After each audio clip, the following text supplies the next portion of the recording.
யமனுக்கு எப்படி இந்த யமன் பதவி வந்ததுன்னு உங்களுக்கு தெரியுமா? அது இல்லாமல் யமன் ஒரு ஹேண்ட்ஸம் பாய்னா உங்களுக்கு நம்மளுடைய யமன் வந்து ஆரம்ப காலகட்டத்தில் ரொம்பவே அழகாக ரொம்பவே பியூட்டிஃபுல்லாக ஒரு ஹேண்ட்ஸம் பாயாக இருந்திருக்காரு. இவருக்கு இந்த பதவி எப்படி கிடைச்சதுன்னு நான் சொல்கிறேன், நீங்கள் தெரிஞ்சுக்கோங்க. சூரிய தேவனுக்கும் விஸ்வகர்மாவோட மகளுக்கும் பிறந்தவர் தான் இந்த யமன்.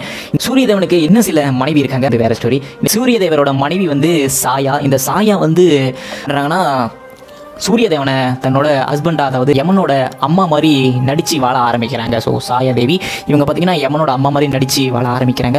இதை பார்த்துக்கிட்டு இதை புரிஞ்சுக்கிட்ட யமன் என்ன பண்ணுறாங்கன்னா, ஸோ இது ரொம்ப தப்பு, நீங்கள் ரொம்ப தப்பு பண்ணுறீங்க அப்படின்னு சொல்லிட்டு அந்த சாயாதேவி கிட்ட போய் முறையிடுறாங்க. முறையில் பார்த்தீங்கன்னா வாக்குவாதம் கொஞ்சம் அதிகமாகி யமன் கோமாயி என்ன பண்ணுறாருன்னா சாயாதேவியை உதைச்சிடுறாரு. ஸோ அந்த சாயாதேவியை உதைச்சதுனால இந்த சாயாதேவி சரியான காண்டாகி யமனுக்கு ஒரு சாபத்தையும் கொடுத்துறாங்க. என்னையே நீ உதைச்ச அப்படின்னு சொல்லிட்டு ஒரு சாபத்தை கொடுத்துறாரு. அது என்ன சாபம்னா, உன் காலில் ஒரு பயங்கரமான ஒரு புண்ணு உண்டாகும். அந்த புண்ணு கிட்டத்தட்ட எத்தனை யோகம் எடுத்தாலும் ஆறாது, எப்போவுமே வலியோட வேதனையோட சுற்றிட்டு இருப்பா அப்படின்னு சொல்லிட்டு ஒரு வரத்தை கொடுத்துட்றாங்க. சரி, ஒரு சாபத்தை கொடுத்துட்றாங்க.